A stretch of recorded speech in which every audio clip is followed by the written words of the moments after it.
Oh, hi. Good morning, everybody, and welcome to a RevaNet virtual event. Our title is Next Generation Education, and thank you for everyone joining us.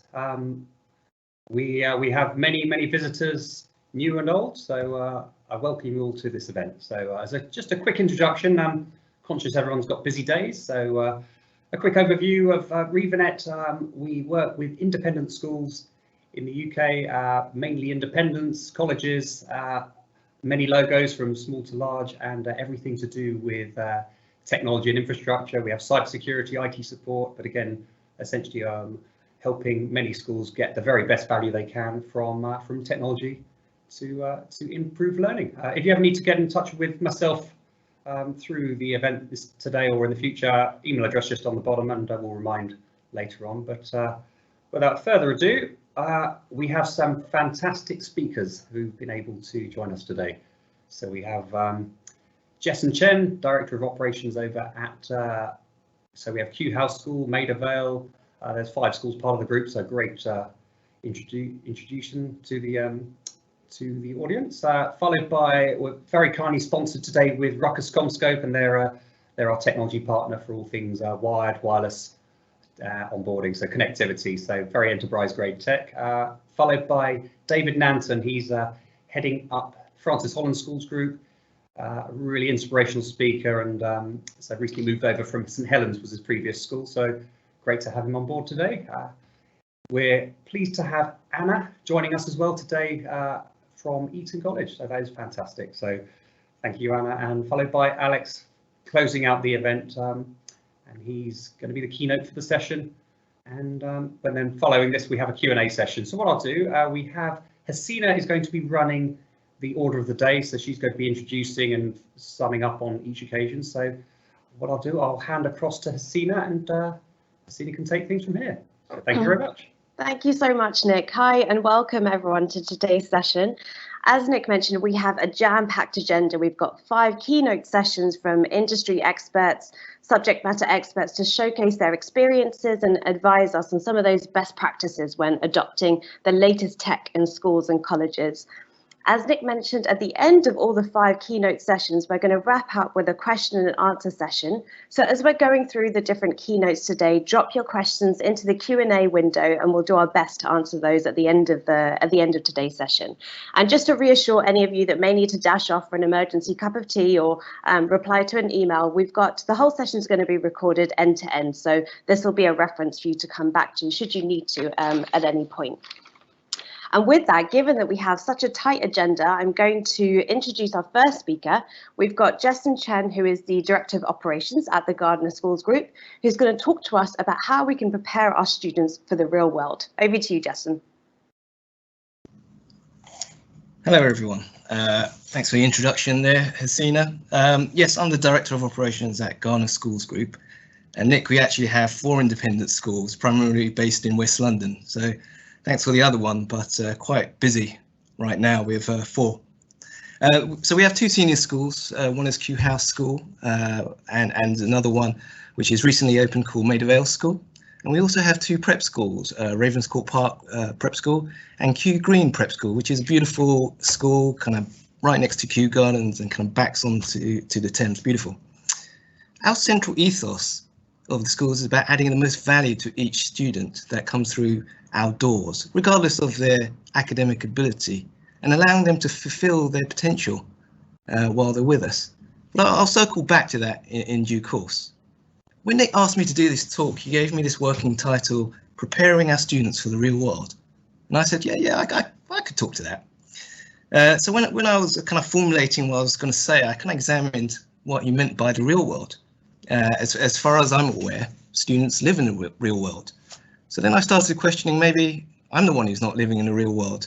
And with all these lockdowns, I'm not so sure anymore. But in this context, what we really mean is the change from the educational environment, which is generally stable, nurturing and supportive, to an environment where one is establishing their economic utility, where there is far more uncertainty, and there's certainly more differing opinions and ideologies out there. On its own, this is quite a seismic change. But on top of this, the real world is always constantly changing. I mean, look right now, just look at the last 12 months, just see how much change there's been in society, in businesses, in the way we conduct our family lives. You know, and some of these changes may be, you know, ultimately fundamental. But even before COVID, there was this increasing disruption to almost every industry. Take the retail industry, online retail shops, especially the big ones, you know the one I'm talking about. They have transformed that sector, and the consequence for high streets is, well, it's well documented. But it's not just the retail sector. You can look at the music industry. When I was at school, which was a long time ago, I used to buy vinyls, and then tapes, then CDs. And can you imagine that executive going into like Tower Records or HMV? You probably might not know who they are, and pitching for music streaming services. You know, they would have been frog marched out of that building. But now look at us, we have numerous music streaming services. This applies to TV and films. You know, we've got Netflix, Disney, YouTube, service industries. We've now got Uber, Lyft, Airbnb. You can book holidays online, study online. And with artificial intelligence developing, it's going to impact lawyers, accountancies, medicine, healthcare. You know, this is inevitable. People sometimes refer to this as a digital disruption, but that's only part of the story. What's really happening here is that these companies are removing steps out of the process. They're kind of removing timeframes. They're compressing the time between the thing that you need and them delivering it. So again, let's take shopping. You know, if I wanted to buy a Christmas present pre-online retailers, you know, I'd get my coat on, you know, get on the train, fight my way through a crowd, you know, find a shop that doesn't have what I want, run between shops to find the best price, find a shop assistant, go to the cashier, have a coffee because it's just all too much, and then, you know, reverse the cycle, come home. Whew. But the consequence of ordering things from the comfort of my home is that I don't need the shop assistant. I don't need the cashier or the barista who served that wonderful coffee. So the removal of timeframes is also removing people out of that employment within those timeframes. Yes, you know, yes, you heard that new jobs will be created, but with AI and computerization, some of these processes unfortunately won't be filled by humans. But this isn't new. Now, this has been happening for centuries. Through the Industrial Revolution, we've gone from working on the land to factories, and now to electronics and information that automate production. Now we are arguably entering this fourth industrial revolution, where the speed of breakthroughs, you know, has no historical precedent when compared with what's gone before. The fourth revolution is evolving at this exponential rate rather than this kind of linear pace. So we're talking about Internet of Things, you know, biotech, blockchain, AI, augmented reality, and so forth. You know, what we've done is we've kind of swapped muscle power for brain power, and currently we value knowledge acquisition. But now there are systems whose knowledge database far exceeds any human, and our ability to extract knowledge from these systems is becoming more and more sophisticated every day. Just look at the growing field of predictive analysis. They probably know more. They probably know before you what you're going to be doing next. So how are we going to prepare our students for the real world? The question really is, how are we going to prepare our students for change, particularly when change appears to be on steroids? So let's examine what we're doing now. The national curriculum sets out 12 core and fundamental subjects that need to be covered at schools and to demonstrate students have acquired this knowledge, mainly through exams. But is this enough? In a world that's rapidly changing and where smartphones allow you to access vast sums of human knowledge, where industries and technologies can spring up and disappear in less than a decade, where change is evolving at this incredible and exponential pace. Interestingly, a recent research found that a typical worker who starts work today will have on average 6 different jobs in 6 different companies.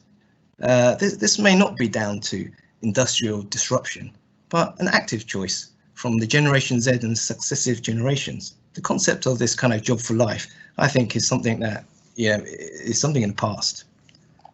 So we need to arm our students with skills that they can take from job to job, from industry to industry. Skills and frameworks that they can use not only in their careers, but also in their personal lives.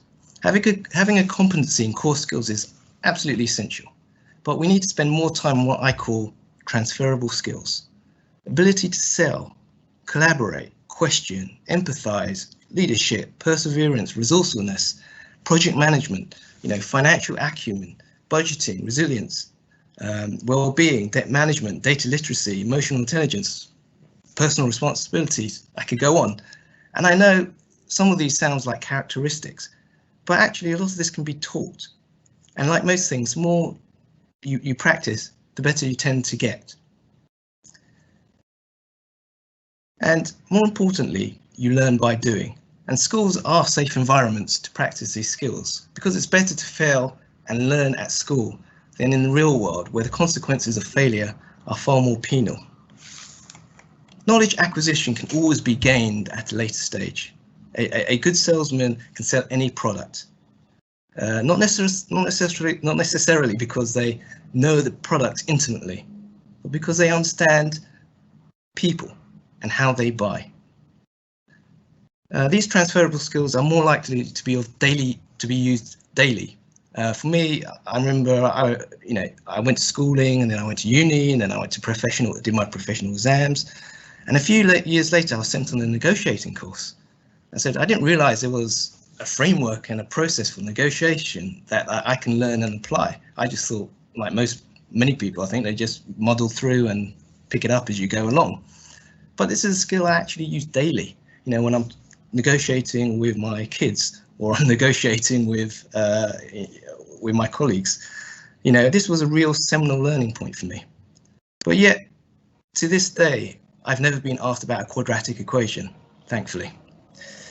We also need to allow space for more creativity, especially digital creativity and skills, graphics designs, video and music production, photography, programming, data and analytics. This is the modern day lexicon.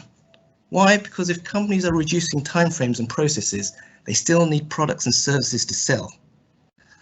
They need creativity and innovation to continue their growth. And they need people to propose the next streaming service. They need people to ask the question why, and why not. Finally, I think we need to foster more entrepreneurial spirit, not just in schools, but in all walks of life. Because as an entrepreneur, they seek change, or they are change agents. As an entrepreneur, you draw heavily on these transferable skills and your core learning. In this digital age, entrepreneurs can spring up at any age, and they can be self-reliant. They can be the creator, they can market, they can put it into production, they can employ people, they can budget, and on and on. And we've got to give them those skills to support them. More importantly, many will see the vast changes that's going on in the world, and they just ultimately want to be self-sufficient. I said I'll circle back to my school's central ethos. Our students will achieve academically, that's for sure. But it's not just about 11+, GCSEs or A-levels. We also need to strive to add values that I've just spoken about, because we need to prepare them for the real world, to give them the self-confidence to face the changes that will inevitably confront them. So to paraphrase Darwin on evolution, it's not the strongest or the most intelligent of the species that survives. It's the one that's most adaptable to change. Thank you for listening. Hasina, I'll hand back to you. Thank you so much, Jessen. Thank you for that insight that you've shared with us. And remember, everyone on the call, drop your questions. If you have any for Jessen, he'll be around to answer them at the end. Maybe take him up on that quadratics equation query or anything else that comes to mind. That's a really powerful message that we've had in terms of transferable skills and the landscape of change that we're all on the brink of, on the precipice of, which takes us nicely to the next session. So myself and Rob Everett, we're from Ruckus Networks as part of CommScope, and we're going to talk you through some of the evolutions of changes that we see in terms of education technology. Let me just bring up my slide deck, as we're the only one who's going to offer you death by PowerPoint in today's agenda. So when it comes to change and trends within education, I'm going to start off with a statistic. I heard a stat where the education tech market, edtech market, was anticipated to hit £3.4 billion in the UK this year alone. That's a huge figure, and edtech is quite a broad umbrella. There's a lot of different themes that sit underneath the banner of edtech. So what we wanted to do in today's session is provide you with a bit more of a roadmap in terms of what are the headlines that schools are considering when it comes to edtech in the next 3 to 5 years. So we've gathered this from discussions with analysts as well as some of our customers. And the first theme when it comes to edtech is all around e-learning. So this is vastly accelerated this year. There was a survey done in 2020 where 65% of teachers said they used digital learning tools on a day-by-day basis. I'm sure that's vastly increased given the past year we've had to weather. And this is really characterized by those hybrid classrooms, by those smart boards that are present in classrooms, leveraging things like video-assisted learning and the huge number of devices that are now present in the classroom. Everything from laptops to now IoT-oriented devices, which are more and more important in terms of providing this distance learning capability. And the center theme with e-learning is really around accessibility, ensuring that every child in every classroom can access the resources and the learning plan necessary for their development. On from here, the next big pivot when it comes to EdTech is really centered around efficiency. So Jessen talked about some of the adjustments that we see in terms of leveraging and harnessing the power of artificial intelligence. So with one teacher serving, 30 students in a classroom, there's only so much that one teacher is able to deliver. But by leveraging the power of machine learning driven grading and learning analytics, we can make real strides in terms of the insights we can get around students and their engagement in the classroom. There was a study done with Year 7 and Year 8 students where they were split into groups, and half of the groups were given an AI tool to measure their progress in a maths lesson. Of those students that were given the tool, they made 67% much greater progress in maths than the national average, which is just one demonstration of how we can leverage AI in the classroom and take real strides when it comes to delivering that personalized learning environment. And then the final category when it comes to EdTech, illustrates an example that Jessen mentioned, which is around virtual reality and augmented reality. There's huge demand for this. I mean, if I was a student at school today, I'd love to take part in this. I got to sample a VR headset at one of the BET events previously. I got a little motion sickness, but I'm on board largely. And recently, 97% of students surveyed want to enroll in that VR course because of the huge elevation that brings to education in terms of the immersive learning that we're able to offer in the classroom. The classroom's no longer just those four walls. It becomes a portal to environments, previously out of bounds for students. And bringing in things like robotics and gamification becomes key here as well. Now, with all these trends, we see the statistics with 9 out of 10 educators agreeing that teaching and tech will be combined in future. But the key word here is seamless. With the integration of all this technology comes with it the advent of a number of challenges. And from our conversations with schools that we work with, we'd say the challenges fall largely into 3 camps. First and foremost, and this is especially accelerated with some of what we're seeing within e-learning, is the challenge around performance. Being able to deliver that experience to maximize that investment. Getting all those Chromebooks or VR headsets in a classroom is one thing. If they're all buffering, you're not able to get them all securely onto the network. That investment becomes redundant. So schools need this high performance, reliable connectivity paired with that secure device onboarding to guarantee the experience in the classroom. On from here, the next key consideration comes from efficiency. We're not in a place where, we set up our strategy, we invest in everything tomorrow, and then day 3, we roll everything out. It's a much more graduated process. And with that, you need to future-proof your infrastructure and your investment. That investment protection comes from having a scalable and flexible technology infrastructure, meaning it grows alongside your IT strategy, as opposed to very disruptive and expensive rip and replace programs, giving you that single view of your network and the foundation to build upon as you grow on your IT strategy. And the last key challenge is really around resource. So education and probably healthcare, the two industries especially who have had to do so much more with so much less this past year. And it doesn't seem like that trend's going to change. So those lean IT resources within schools are having to leverage remote and proactive management across their network so they can get to the key problems first, as opposed to peanut butter spread across the entire school district.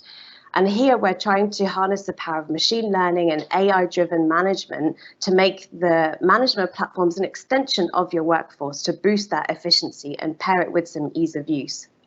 At Ruckus, we have a number of different solutions that we feel meet some of these challenges. But instead of going through a product deep dive and taking you through all the features and specifications contained within our product set, I'm going to hand over to my colleague, Rob, who's going to talk through some of the customer examples of how we've worked with them to address their challenges.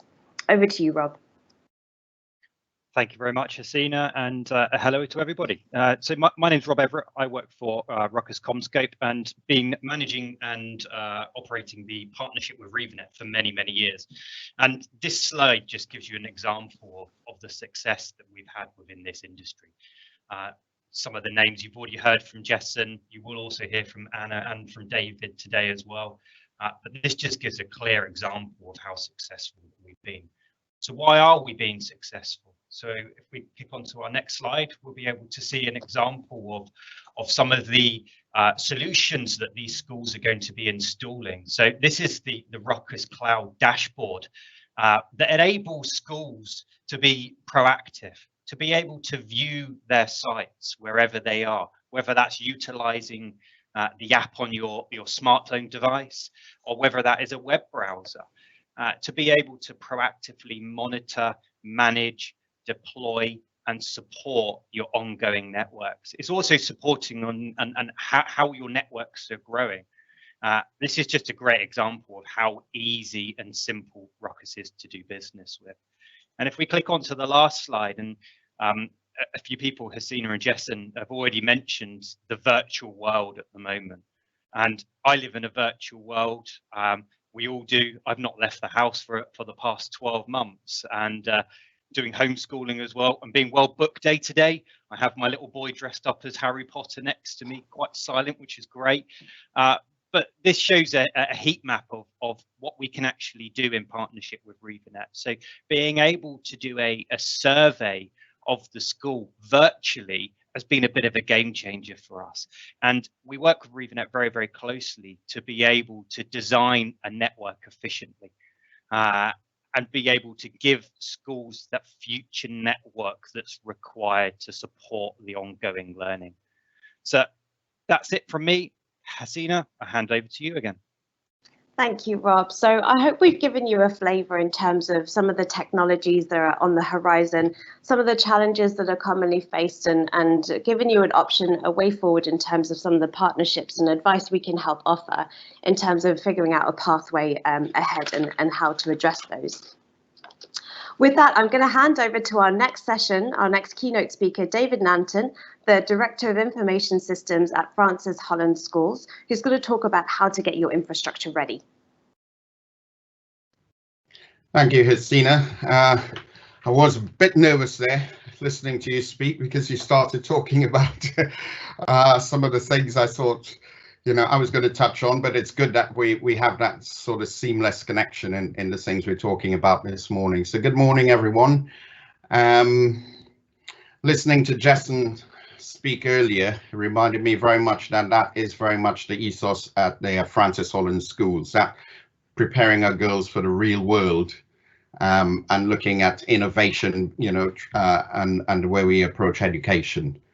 I always remember when I interviewed there, I've only been there just 3 years, but when I interviewed there, part of my interview involved doing a presentation on where education was likely to be heading in terms of IT over the next 10 years.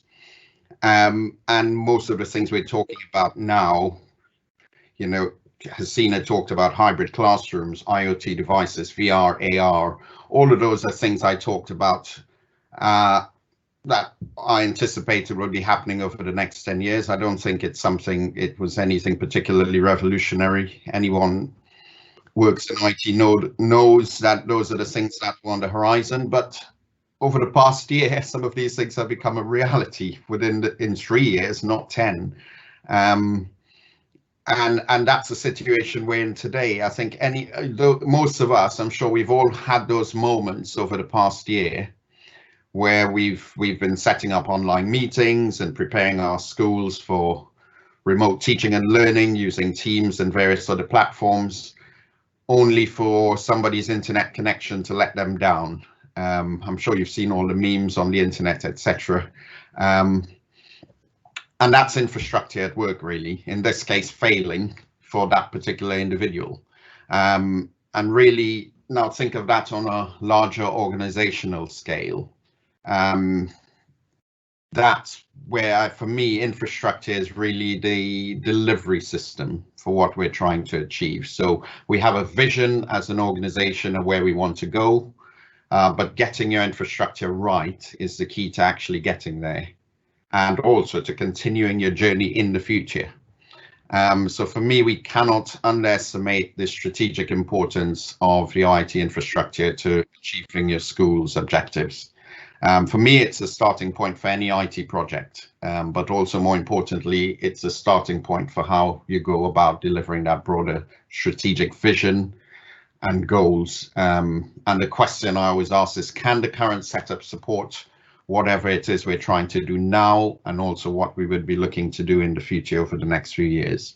I know Hasina and Rob just talked about future-proofing your infrastructure and linking it to your strategy and your organizational goals. And I think that is always very important. Everything we do in IT really needs to be linked to the overall vision and goal of our schools and our long-term strategy. But easier said than done, right? Not all of us have that luxury of being able to rip everything out and start over from scratch. Sometimes we just have to work with what we have and develop it bit by bit as we go along. And then we also have the hard work sometimes of convincing or trying to convince our bursars and governors and even our staff and pupil users that all this very expensive back-end equipment that we want to invest in, that they don't actually see, is actually very, very crucial to giving them what they want, which is better performance, a better service, and the overall delivery of the school's strategic objectives. So, and listening to Hasina, you had a slide there where you talked about, performance, efficiency, and resources. And I think our IT infrastructure is absolutely crucial to that, because everyone just wants a Ferrari, right? Everyone wants that Ferrari because it's visible, it's flashy. People say, wow, your school have Ferraris, that's amazing.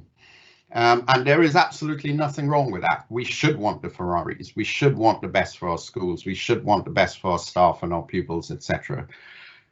Why shouldn't we? But before you get the Ferrari, you have to make sure you have the roads to drive it on, and that you're developing your infrastructure in such a way that you don't run out of road before you get to where you're trying to get to.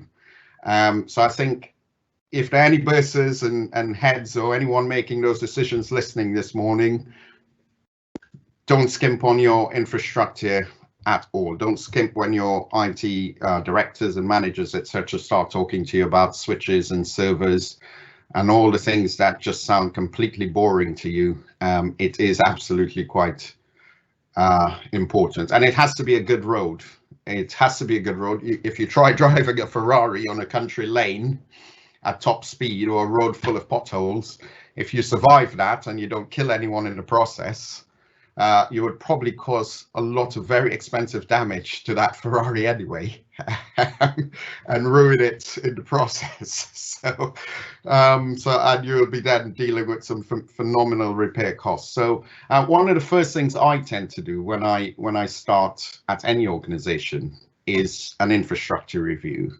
And I was actually quite lucky when I started at Francis Holland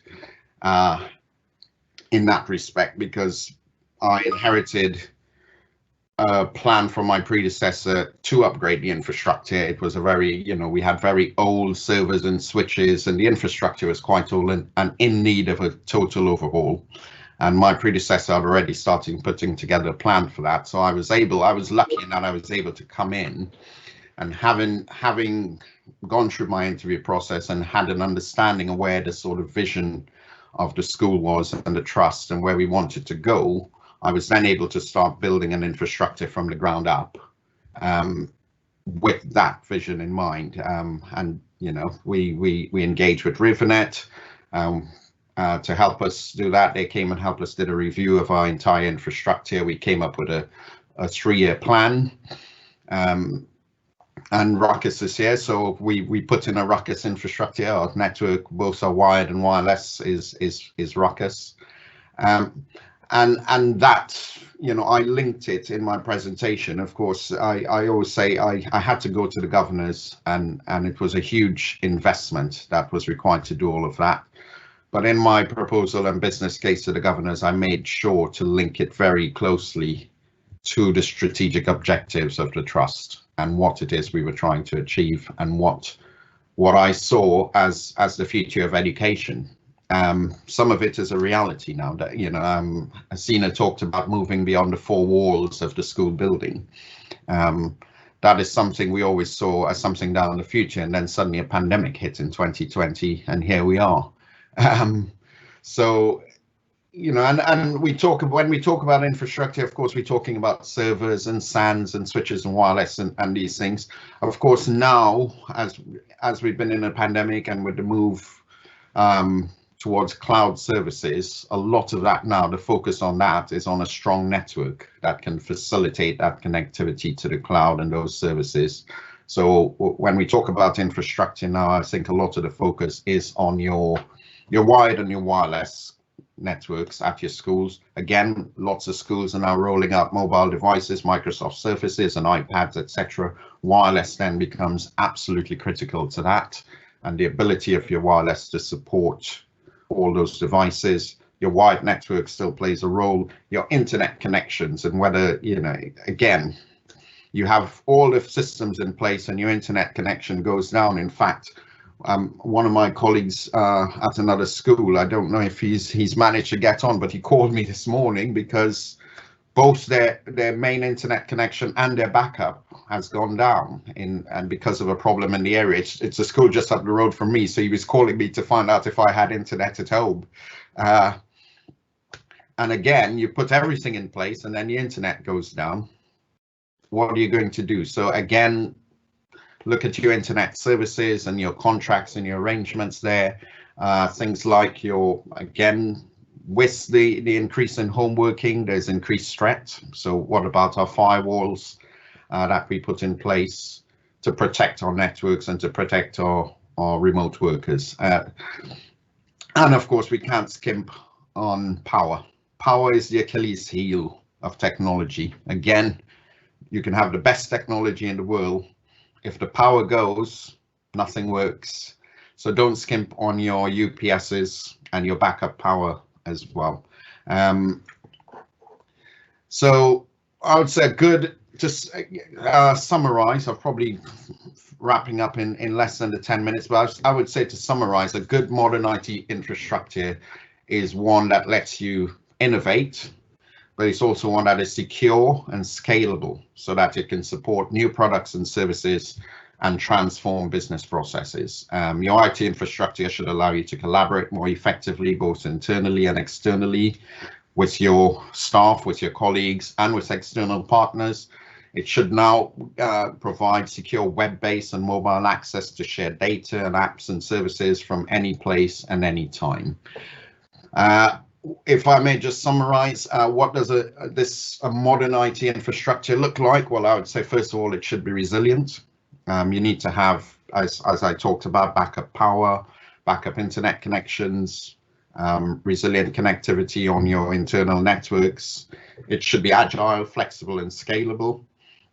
And again, I know Hasina and Rob touched on that as well in talking about some of their Ruckus kit. It should be easy to manage.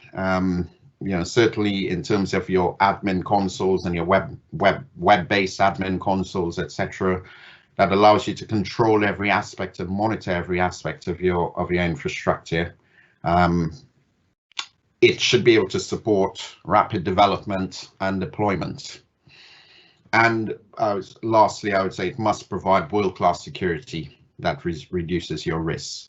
So those are the, I think, are the elements of a good, strong modern IT infrastructure. I always remember, in closing, a story I learned as a child in Sunday school, which was that story of the wise man building his house, and he built it on a rock, and the winds came and the storms came, etc., and battered that house, and it stood strong. And then the foolish man down the road built his on the sand, and of course when the rains and floods came, it just washed it all away. I think that's a very good lesson for how we should approach our infrastructure. It is the delivery system for everything else we want, so don't skimp on your infrastructure. It is the foundation on which you build everything else you deliver. So thank you very much. I hope that's been helpful. Over to you, Hasina. Thank you, David. Those were some really colourful examples and analogies. I mean, I couldn't relate entirely to the Ferrari one, but yeah, I really enjoyed those. And in addition, that was really helpful in terms of those practical advices, those practical priorities, what compromises need to be made, what needs to be set out, starting out, exactly as you put out with that audit and with that review. Where are you today? Where do you want to get to? What do you need to compromise on? What do you need to prioritise? And this concept of always building from the ground up with one eye on the future is really key to maximise the value of your investment, for sure. Thank you, David. Thank you for those tips. I'm going to introduce our next speaker, Anna Kempster, who is Head of IT Systems at Eton College, who's going to talk about securing your digital content. Over to you, Anna. Thank you so much, Hasina. Hello there, nice to meet you all. I'm Anna Kempster. I work for Eton College as one half of the leadership team for information technology. I've worked at Eton for 15 years and I have been in this role for the last 4. I've worked in IT sector since 1995, which feels an enormously long time ago now. I started with a support desk role, but moved into a roaming engineer role, going from site to site, fixing hardware problems, including printers, all types of networks, laptops, desktops, servers. There's software on those devices, including all kinds of storage units, large and small. I've a raft of experience maintaining software running on that hardware, and the list of different platforms I've been asked to support is as extensive as the technology which is involved to support them. The revolution in IT during my career has been astounding, and the challenges to keep up with those changes requires a proportionate and balanced response to new technology while providing access to that technology to make every business as efficient with money and resources as possible. But what I'm going to talk to you about today is not about the technology you may need. David's covered that quite well, as Hasina. I am going to suggest that you change your way of thinking, primarily to protect your business from losing control of your digital content, which is often lost in the plethora of other operational demands and requests for convenience for a particular job role. During the last 10 years, there's been a huge surge towards using online platforms in the cloud. The cloud simply is a server which belongs to somebody else. And as more and more services are presented to you on infrastructure which does not belong to you, your data is further away from your organisation and less under your control. The definition of control in this instance doesn't mean you cannot access your data day to day, or that the vendor intends to hold your data away from you, or that your data isn't safe in their hands, but rather that there are challenges about moving and storing data that if you need to, for any reason. As an example, Eton has a wonderful set of libraries where there is a huge amount of historical data, images, books, the Magna Carta, and whilst Eton used paper, copies of that key and relevant data on that paper would be stored in the library for historical referencing and to allow anyone who wanted to view the items in person to see them. This naturally includes records of old Etonians, their teachers, houses, classes, tutor groups. When Eton started to save the huge printing bills and stop printing everything, instead of choosing to merge and amalgamate all the pupil data someone had to manually compile and print out, it found itself in a world of separate, disparate systems, and without printed copies to store, Eton needed another way to provide this service. It highlighted a specific set of challenges.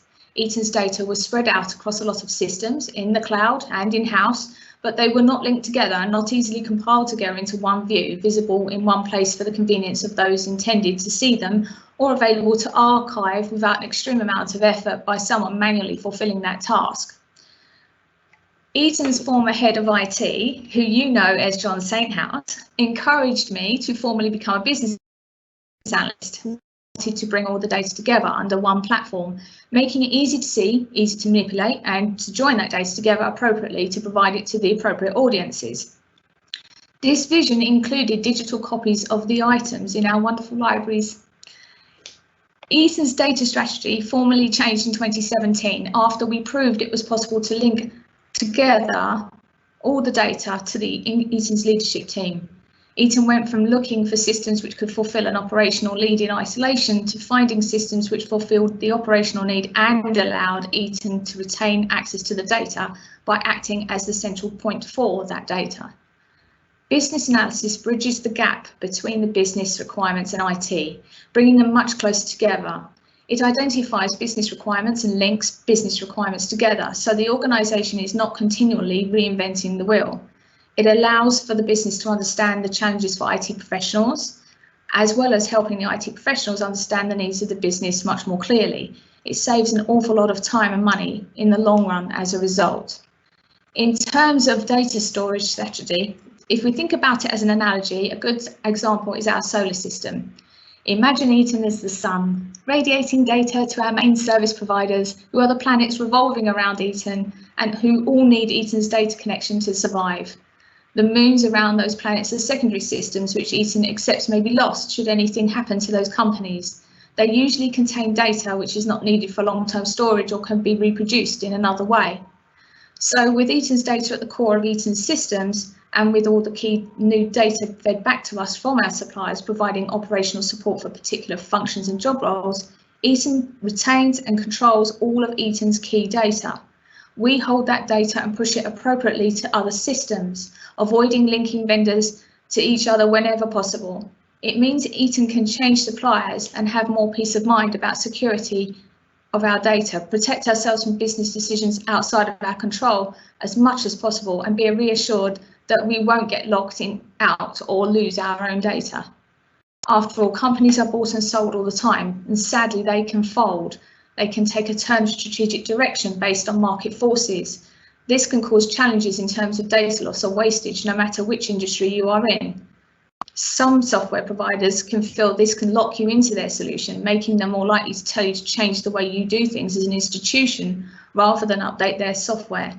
By freeing yourself of this restriction, you are more at liberty to change suppliers and find the best product for you over the long term. And consider, if you already hold the data centrally, migration from one platform to another becomes much less complex. Change can be very frightening for everyone involved, but if you don't understand each other, that challenge becomes much harder. Clear and open communication to the business culture is essential. Using business analysis strategies, Eton consulted widely to allow everyone to see the vision and get contribution from the culture prior to changing anything. We had less resistance to change as a result, and a few champions to stand with us and promote that change, which is always great. This part of the process is best completed by someone trusted by the culture to facilitate the change, and it helps to create internal marketing strategies to help reassure your staff and your customers.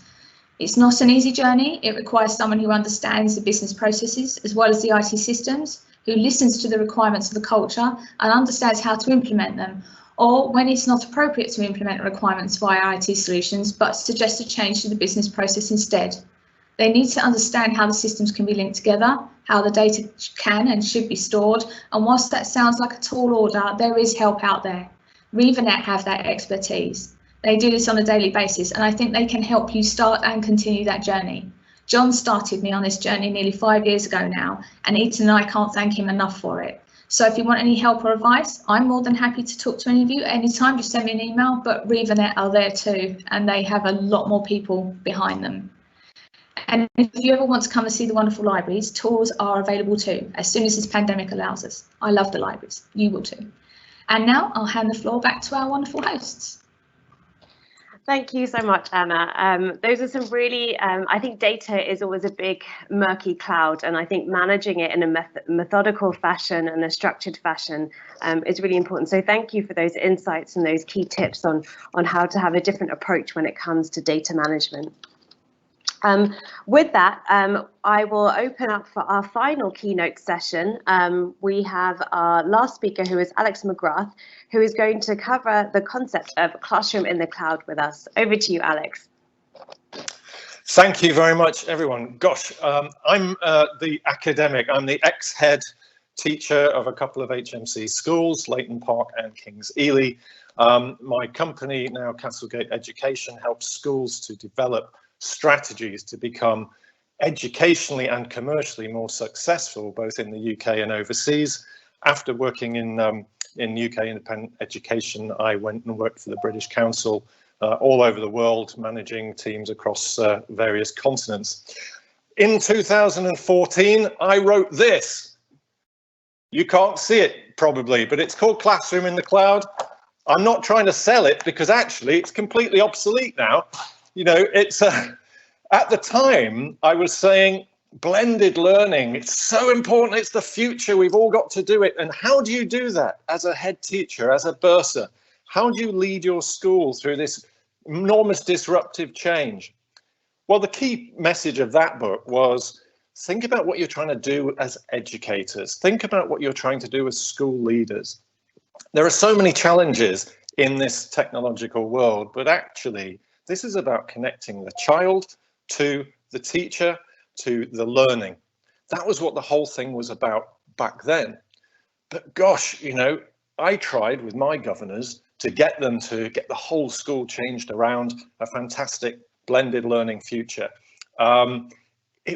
We went some of the way. We got bring your own device. We got Revanet in, another plug for them, to make sure that we had the infrastructure available. But to be honest, who could possibly have seen what was going to happen just a few years down the line? I'd like to say I had seen it coming, but of course I didn't. What I've been thinking about recently is how do school leaders navigate the future, the post-COVID world? Now, I'm a historian by training, and what historians do is actually they don't look back, they look forward. They think, what do we learn from the past? And what you learn from major disasters and events, wars, pandemics, and so on, is two things tend to happen. First of all, there's a lot of knowledge comes from those disasters and a lot of technological advancement. That's great because it makes everyone progress. But there's also a lot of people who think, oh, let's just go back to the way things were. Let's reconnect.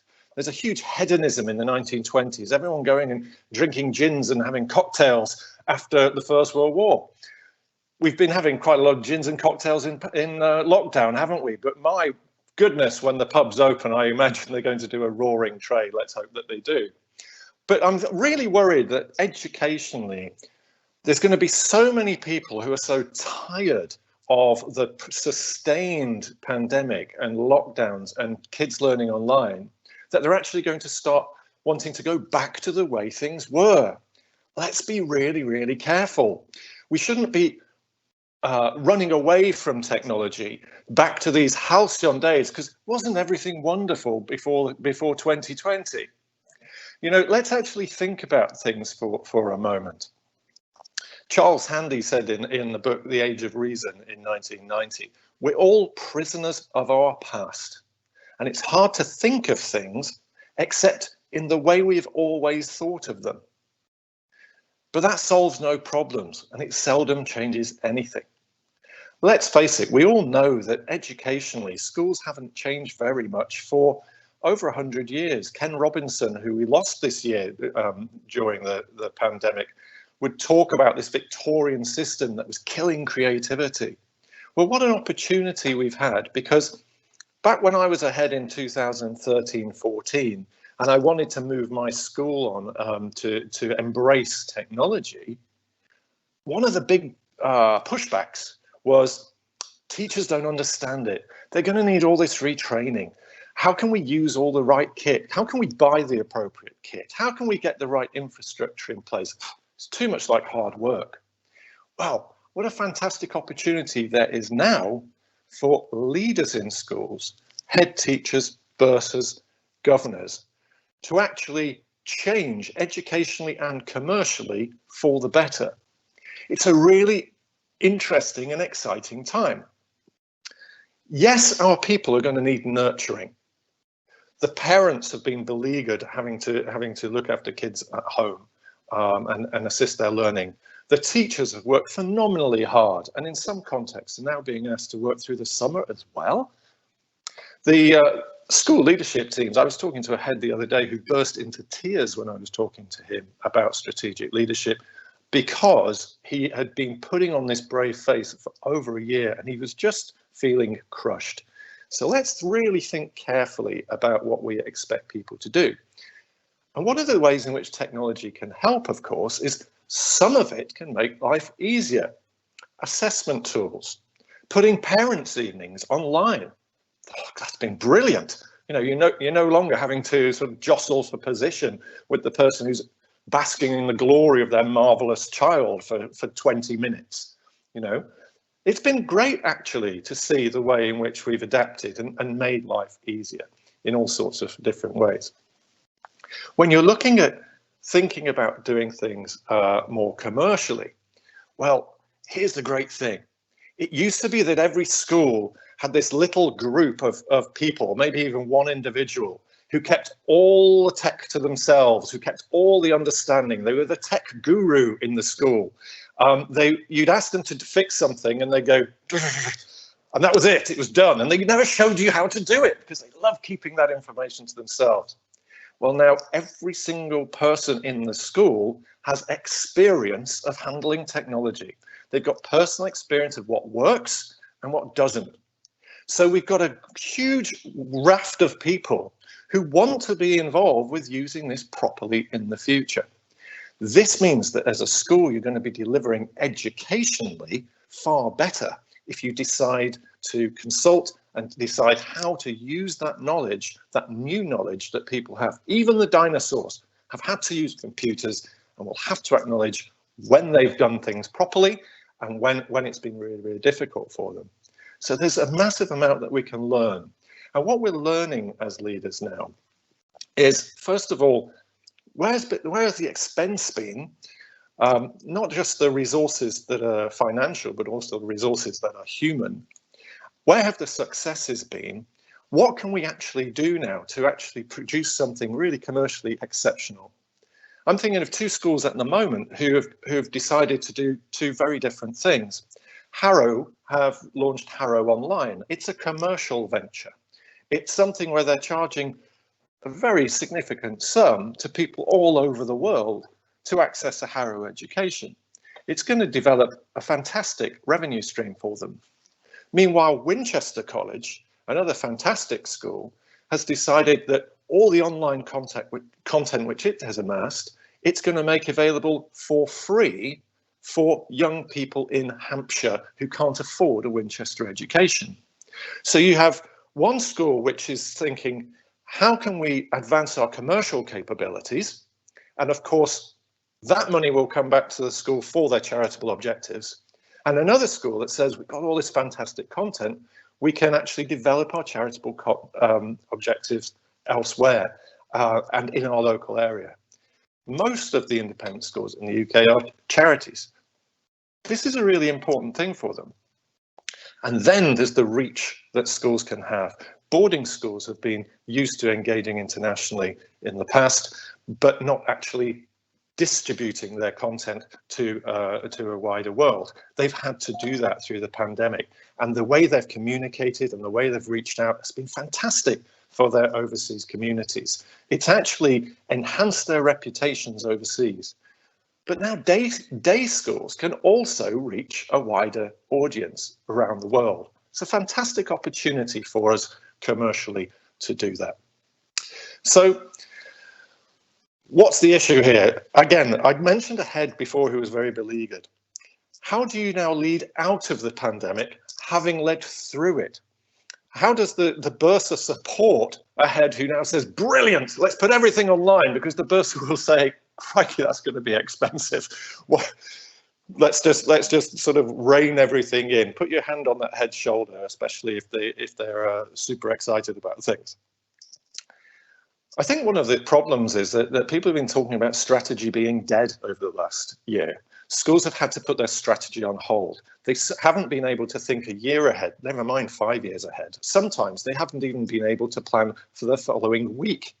All those schools ready to come back in January suddenly were not able to do so and had to completely change the goalposts in the very first week after Christmas. So strategy is really difficult. And so let's just calm down and think the key here is leadership. Your people are going to need nurturing. Use the products which will help. Don't neglect those fantastic content providers who have bespoke assessment solutions, learning solutions, certain bits of kit which will enable you to deliver. Because I think one of the real dangers that has happened is all the free content coming from Google and Microsoft has meant that school leaders have said, yes, whatever works, doesn't matter if it's a bit clunky, let's just have Google stuff, let's have Microsoft stuff. And actually there's been an awful lot of tech businesses which are really struggling because their high quality products have been rejected by schools which are just thinking of panicking. Think through the solutions which will really work for you and support some of those fantastic tech businesses that we have. Make commercially better decisions, but always ground them in better educational decisions. People are less afraid now of technology. They understand it better. So your strategy can be better informed when it comes to tech than probably at any other point before. And I think many of the people here have shown you there's an awful lot of help out there. So thank you very much for listening. I hope what I've said has been of some value and looking forward to the questions.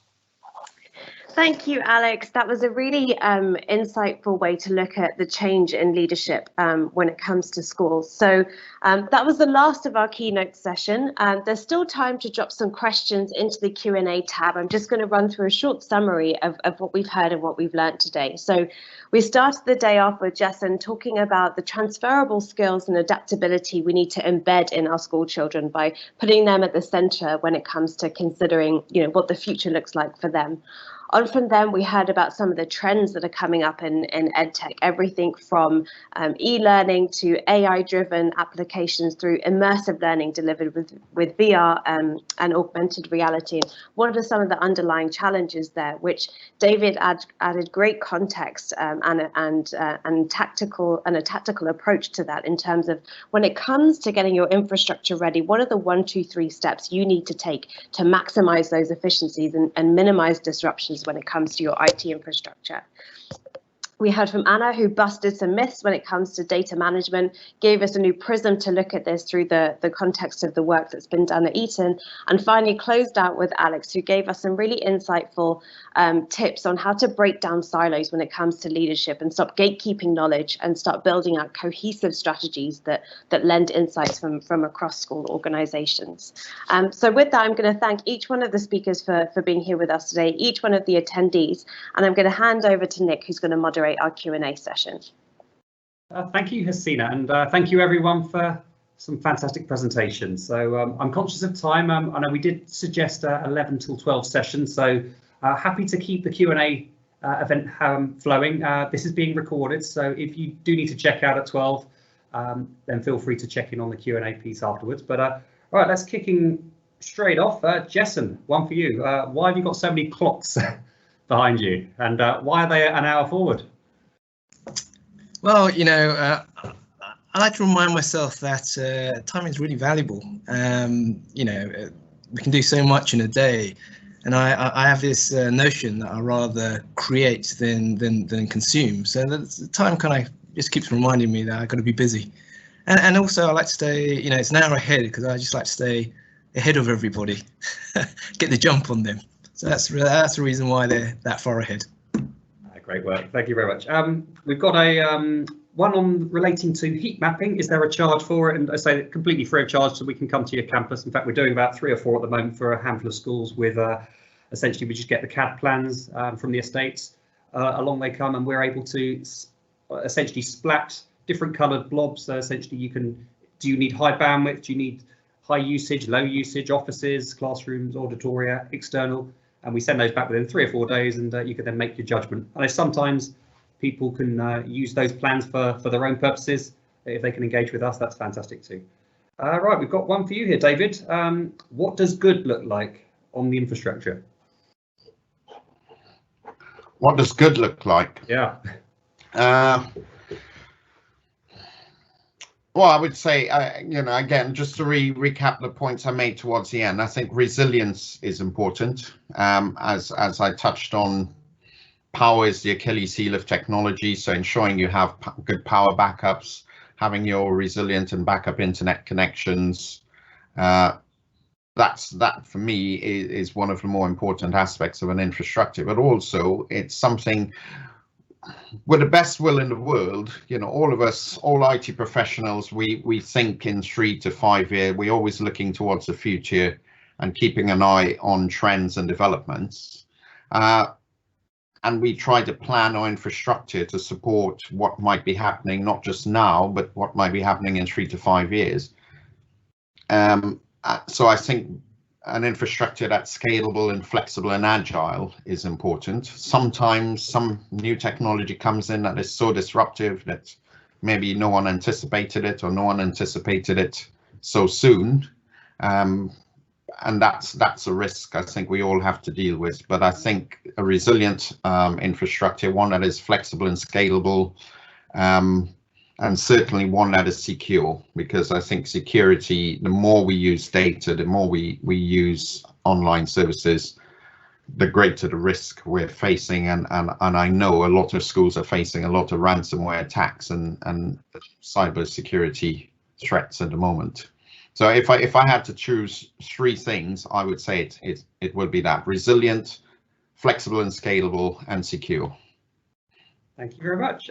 So I guess in terms of the RevaNet perspective, I know we've got some relationships here with some of the audience, some of the speakers as well, for 20 years. So I founded RevaNet in 2001, and we've kept the same relationships. So and the tin has changed. The white box on the wall may have changed 3, 4, 5 times in that period. So essentially, it's just a thing. But what we like to do is beat up suppliers and vendors and get them in at a great education price point. And sorry, bit of pain for the Ruckus guys in the room here, but what it allows us to do is almost have a template, so we can the forklift truck in a RevaNet model, and that model scales from the size of 100 kids, so a very small school, all the way up to maybe thousands of users, and it's the same solution, the same answer, you just consume more of it. And I guess, Anna, this is perhaps one for you. Not everyone has Eton budget resources, so where can you get affordable advice? Well, we can do networking events. We do put one of those on every couple of years, depending on pandemics. So we will make sure that RevaNet knows about the next one, and maybe they can invite you along. You can come and see us. We can at Dorney Lake as well. So more than welcome, and we will meet there and be great to talk to everyone. We're more than happy to take phone calls, help wherever we can, and I know that the RevaNet team are on standby to help you with anything you need in any strategy. So I think that covers another question as well, Nick, about where somebody would get help with their data strategy. No worries. No, thank you very much. We've got another one, David. How many Ferraris do you own? Here we go. I'm hoping my bursar will buy me one now after all of that. We will see. Take that as a no. Okay. So right, what we have is one for Jessen. So there's a one relating to a Jack Ma comment. I think that came right at the top of the show. Let me have a look. Here we go. I think what we'll do, we'll call it. I think we may have published that one. Here we go. So what should we children? So we should teach our children skills that can be replaced by machines, such as creativity. Are music and theatre and sports poor cousins in this stage of technology? And in fact, that may be a double act for yourself and Alex here. Sure. Should I kick off, Alex? I'm sure you'll add your own flavour on this. When you ask that question, you're kind of saying they're mutually exclusive. I don't believe these things are mutually exclusive, because music, yes, it is a creative field, but you can also use technology to enhance that creativity. You know, in fact, in the going forward, the music and film are probably one of the biggest benefits of technology, because, you know, I spoke about Netflix. You know, they're not just a streaming service nowadays, they're actually a production company. They produce, you know, so many films and series, I just can't keep up anymore, but there seems to be one coming out every day. So certainly, you know, this is, you know, a great opportunity for you to use technology with the creative arts. And, you know, I would like to see actually in all subjects there's been more of a cross-pollination between them, because I think it's more important nowadays that we can deliver and we can do so much more by ourselves. But yeah, AI, you know, it will take a bit longer for AI to catch up with creativity, because creativity isn't something you can just call on demand.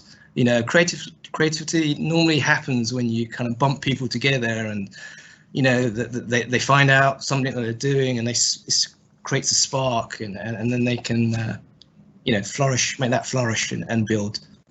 Alex?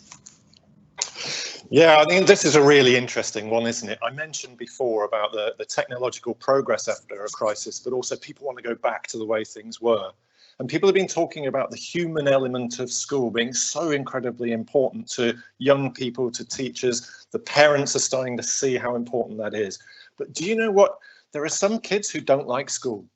They don't like school because they're bullied. They don't like school because they're disrupted. They don't like school because they just feel uncomfortable. They're that kind of individual. And one of the things that technology has done is enabled them to be more creative, enabled them to be more engaged. And look at the creativity we've seen, even if it started with jokes and memes online at the beginning of the first lockdown, the amount of ways in which we've adapted to ensure that technology brings people together and has been able to stimulate creativity.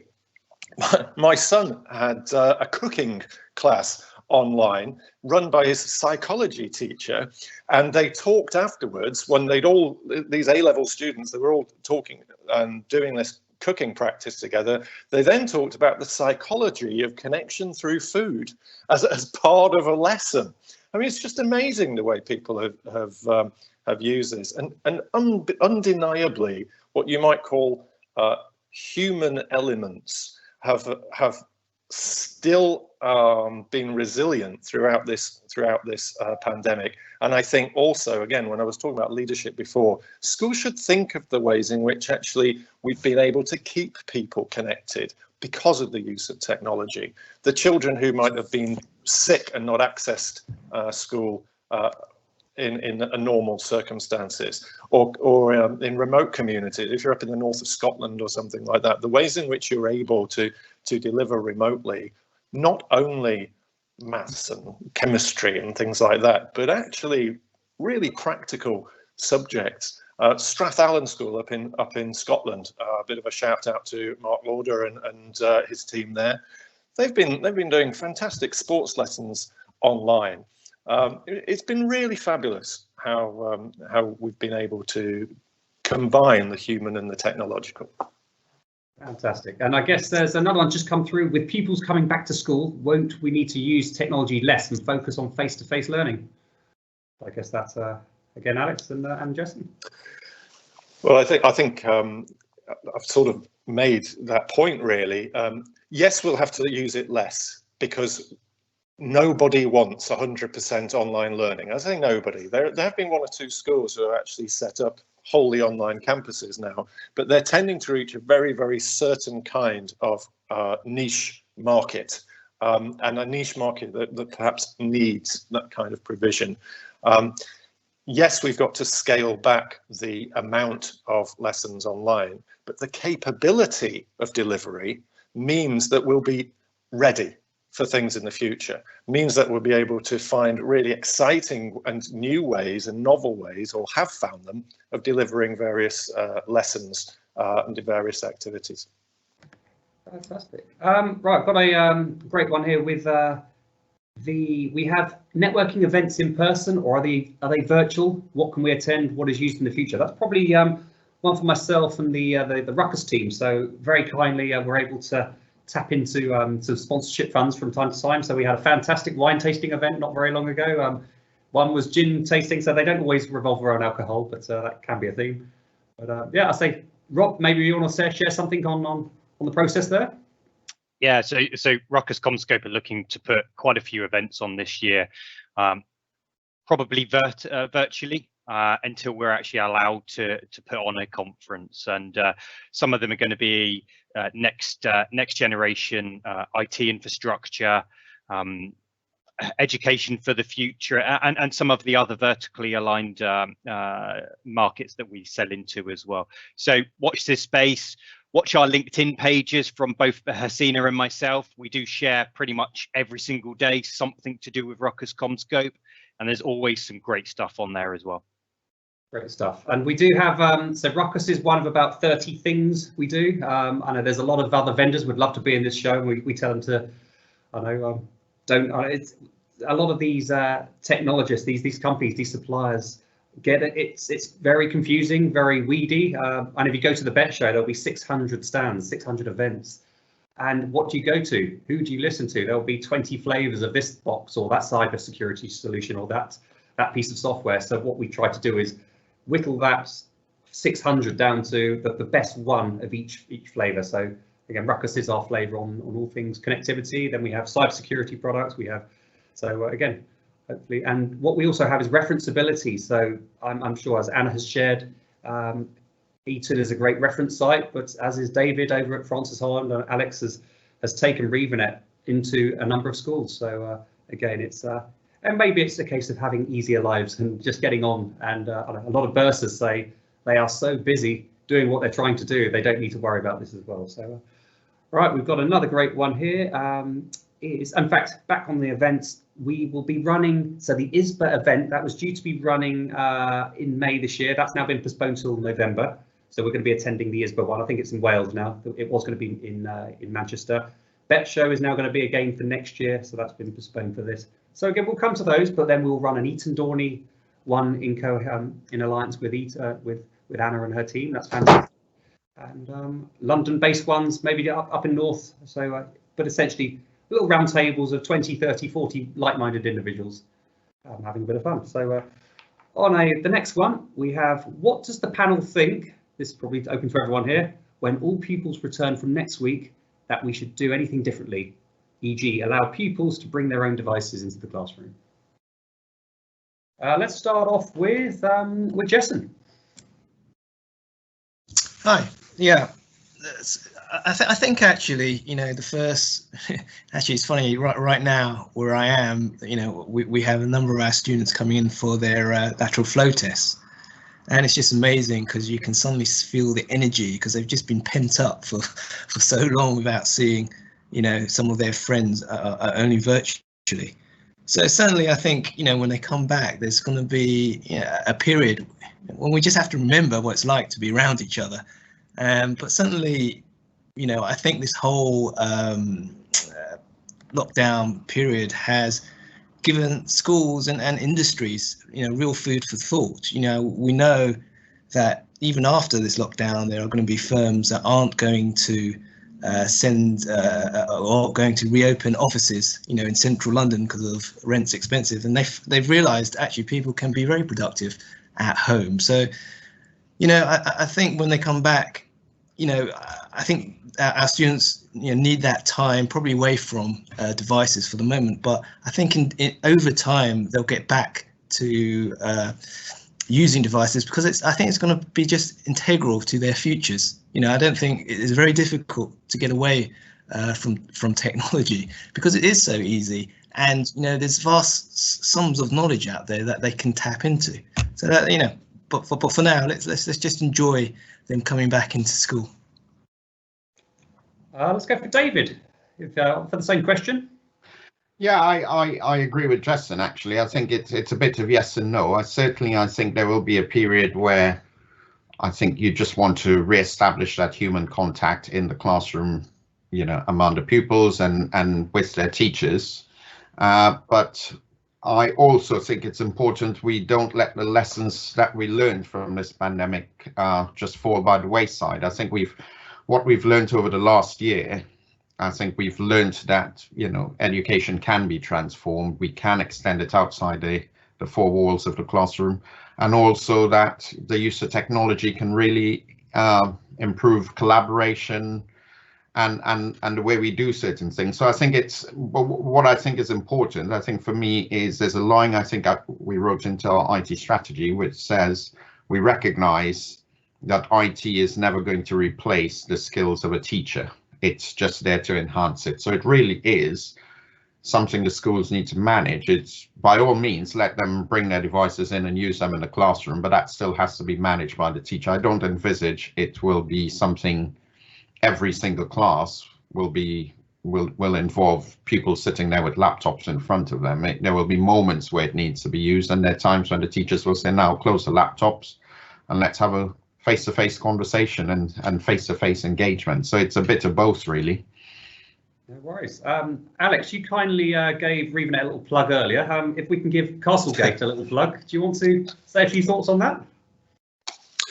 Yeah, I think, well, I mean, what we're about is trying to help people make the right educational and commercial decisions at Castlegate. And this is really important moment when students are coming back and as things start to open up.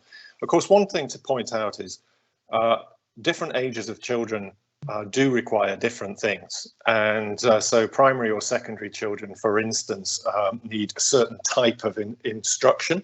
And they need certain types of if you like, the social aspects of school.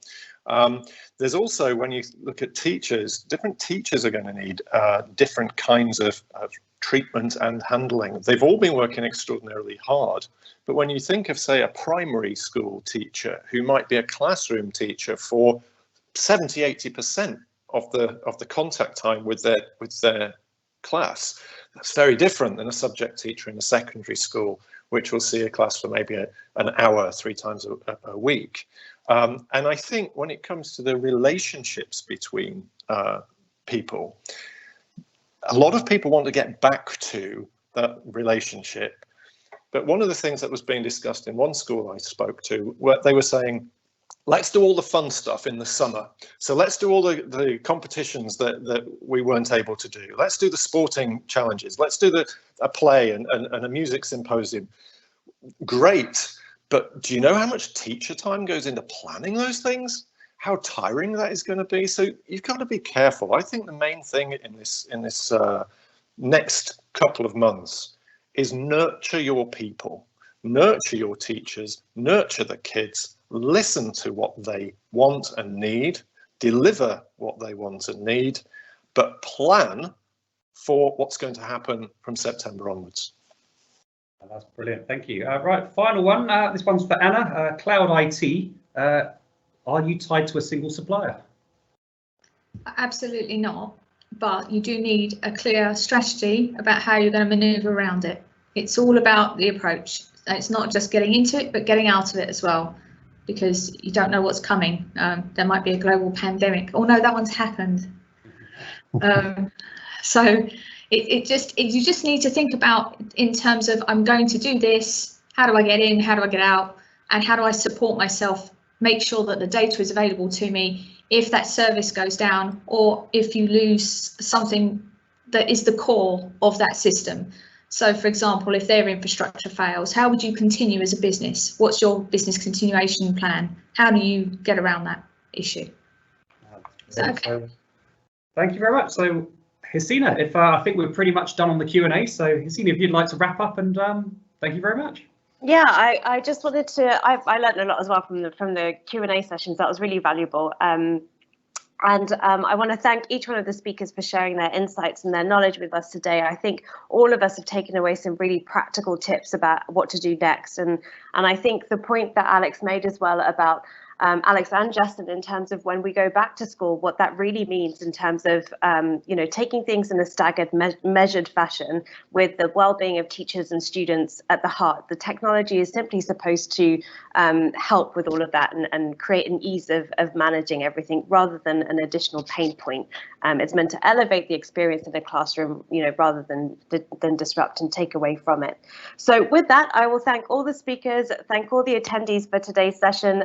We'll share the recording as soon as possible, and thank you for your attention. See you soon. Okay.